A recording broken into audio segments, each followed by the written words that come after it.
Hello friends, आज मैं आप सभी के लिए अलिफ लैला की बहुत ही इंटरेस्टिंग स्टोरी लेके आई हूँ। उम्मीद करती हूँ आप सभी को पसंद आएगी। तो चलिए हम अपनी कहानी शुरू करते हैं।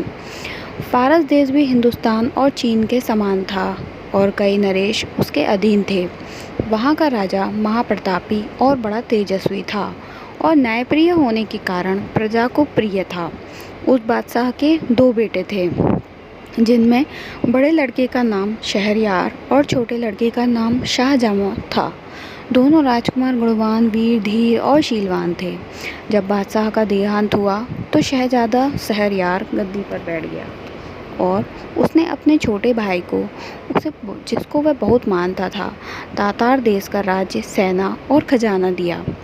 शाहजहाँ अपने बड़े भाई की आज्ञा में तत्पर हुआ और देश के प्रबंध के लिए समरकंद को, जो कि संसार के सभी शहरों से उत्तम और बड़ा है, उसको अपनी राजधानी बनाकर आराम से रहने लगा। जब उन दोनों को अलग हुए 10 वर्ष हो गए तो बड़े ने चाहा कि किसी को भेजकर उसे अपने पास बुलाए। उसने अपने मंत्री को उसे बुलाने की आज्ञा दी और मंत्री यह आज्ञा पाकर बड़ी धूमधाम से विदा हुआ। जब वह समरकंद शहर के समीप पहुंचा तो शाहजहाँ यह समाचार सुनकर उसकी अगवानी को सेना लेकर अपनी राजधानी से रवाना हुआ और शहर के बाहर पहुंचकर मंत्री से मिला। वह उसे देखकर प्रसन्न हुआ। शाहजहाँ अपने भाई शहरयार का कुशल क्षेम पूछने लगा। मंत्री ने शाहजहाँ को दंडवत कर उसके भाई का हाल कहा। वह मंत्री बादशाह शहरयार का परम आज्ञापालक था और उसे प्रेम करता था। शाहजहाँ ने उससे कहा कि भाई, मेरे अग्रज ने तुम्हें मुझे लेने को भेजा। इस बात से मुझको अत्यंत हर्ष हुआ है। उनकी आज्ञा मेरे शिरोधार्य है। अगर भगवान ने चाहा तो 10 दिन में आज्ञा की तैयारी करके और शासन में अपना प्रतिनिधि नियुक्त कर तुम्हारे साथ चलूँगा। तुम्हारे और तुम्हारी सेना के लिए खाने पीने का प्रबंध सब यहीं हो जाएगा। अतएव तुम इसी स्थान पर ठहरो। अतएव उसी स्थान पर खाने पीने आदि की व्यवस्था कर दी गई और वे वहाँ रहे। इस अवसर पर बादशाह ने यात्रा की तैयारियां की और अपनी जगह अपने विश्वास पात्र मंत्री को नियुक्त किया। एक दिन शाम को अपनी बेगम से, जो कि उसे अति प्रिय थी, विदा ली और अपने सेवकों और मुसाहिबों को लेकर समरकंद से चला और अपने खेमे में पहुंचकर मंत्री के साथ बातचीत करने लगा। आधी रात होने पर उसकी इच्छा हुई कि एक बार बेगम से फिर मिल आऊं। वह सबसे छुपकर अकेला ही महल में पहुंचा। बेगम को उसके आने का संदेह तक न था। वह अपने एक तुच्छ और कुरूप सेवक के साथ सो रही थी। शाहजहाँ सोचकर आया था कि बेगम उसे देखकर अति प्रसन्न होगी। उसे दूसरे मर्द के साथ सोता देखकर एक क्षण के लिए उसे काट मार गया। खुद संभालने पर सोचने लगा कि कहीं मुझे दृष्टिभ्रम तो नहीं हो गया। लेकिन भली भांति देखने पर भी जब वही बात पाई तो सोचने लगा, यह कैसा अनर्थ है कि मैं अभी समरकंद नगर की रक्षा भित्ति से बाहर भी नहीं निकला और ऐसा कर्म होने लगा। वह क्रोधाग्नि में जलने लगा और उसने तलवार निकालकर ऐसे हाथ मारे कि दोनों के सिर कटकर पलंग के नीचे आ गए।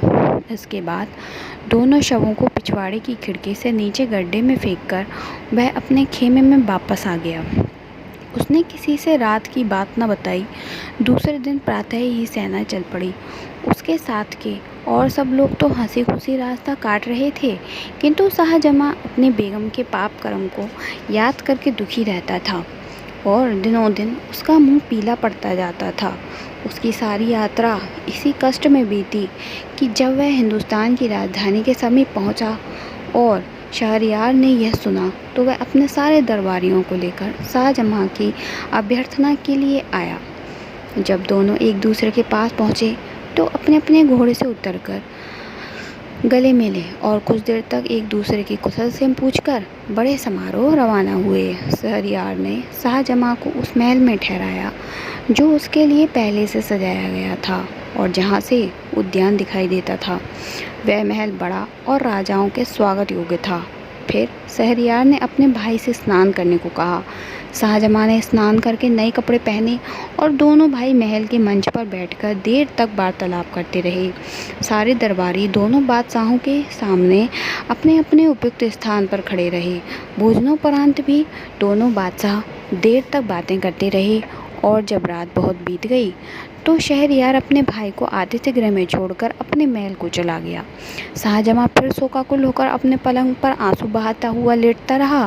भाई के सामने वह अपना दुख छुपाए रहा, लेकिन अकेला होते ही उस पर वही दुख सवार हो गया और उसकी पीड़ा ऐसी बढ़ गई जैसे उसकी जान लेकर ही छोड़ेगी। वह एक क्षण के लिए भी अपनी बेगम का दुष्कर्म भुला नहीं पाता था। वह अक्सर हाय हाय कर उठता और हमेशा ठंडी सांसें भरा करता था। उसे रातों को नींद भी नहीं आती थी। इसी दुख और चिंता में उसका शरीर धीरे धीरे घुलने लगा। शहरयार ने उसकी यह दशा देखी तो विचार किया कि मैं शाहजहाँ से इतना प्रेम करता हूँ और उसकी सुख सुविधा का इतना ख्याल रखता हूँ, फिर भी सदैव ही इसे शोक सागर में निमग्न देखता हूँ। मालूम नहीं इसे अपने राज्य की चिंता खाई जा रही है या बेगम का विक्षोभ सताता है। मैंने इसे यहाँ बुलाकर बेकार ही इसे शोक संताप में डाल दिया। अब उचित होगा कि इसे समझा बुझाकर और उत्तमोत्तर भेंट प्रदान करके समरकंद वापस भेज दूँ ताकि इसका दुख दूर हो सके। यह सोचकर उसने हिंदुस्तान देश की बहुमूल्य वस्तुएं थालों में सजाकर शाहजहाँ के पास भेजी और उसका जी बहलाने के लिए तरह तरह के खेल तमाशे करवाए। लेकिन शाहजहाँ की उदासी कम नहीं हुई बल्कि बढ़ती ही गई। फिर शहरयार ने अपने दरबारियों से कहा कि सुना है कि यहाँ 2 दिनों की राह के बाद एक घना जंगल है और वहाँ अच्छा शिकार मिलता है, इसलिए मैं वहाँ शिकार खेलने जाना चाहता हूँ। तुम लोग भी तैयार होकर मेरे साथ चलो और शाहजहाँ से भी चलने के लिए कहो, क्योंकि शिकार में उसका जी लगेगा और उसका चित्त भी प्रसन्न होगा। शाहजहाँ से निवेदन किया गया कि मेरी तबीयत ठीक नहीं है, इस कारण मुझे शिकार पर जाने से माफ़ करें। शहरयार ने कहा कि अच्छी बात है, अगर तुम्हारा यहीं रहने को जी चाहता है तो रहो, लेकिन मैं तैयारी कर चुका हूँ। मेरे अपने भृत्यों के साथ शिकार के लिए जाता हूँ।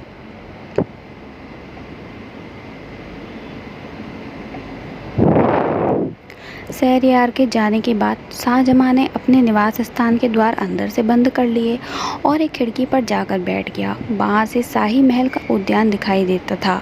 शाहजहाँ सुवासित पुष्पों और पक्षियों के कल्लव से अपना जी बहलाने लगा, लेकिन मकान और बाग की शोभा से जी बहलाने पर भी उसे अपनी पत्नी के दुराचार की कचोट बनी रहती। जब संध्या हुई तो शाहजहाँ ने देखा कि राजमहल का एक चोर दरवाज़ा खुला हुआ और उसमें से शहरयार की बेगम 20 अन्य स्त्रियों के साथ निकली। वे सब उत्तम वस्त्रों और अलंकारों से शोभित थी और इस विश्वास के साथ कि सब लोग शिकार पर चले गए हैं, बाग में आ गईं। शाहजहाँ खिड़की में छुपकर बैठ गया और देखने लगा कि वे क्या करती हैं। दासियों ने उन लबादों को उतार डाला जो पहनकर वे महल से निकली थीं। अब उनकी सूरत स्पष्ट दिखाई देने लगी। शाहजहाँ को यह देखकर बड़ा ही आश्चर्य हुआ कि जिन 20 को उसने स्त्री समझा था उसमें से 10 हबशी मर्द थे। उन दासों ने अपनी अपनी पसंद की दासी का हाथ पकड़ लिया। सिर्फ बेगम बगैर मर्द की ही रह गई। फिर बेगम ने आवाज़ दी, मसूद, मसूद।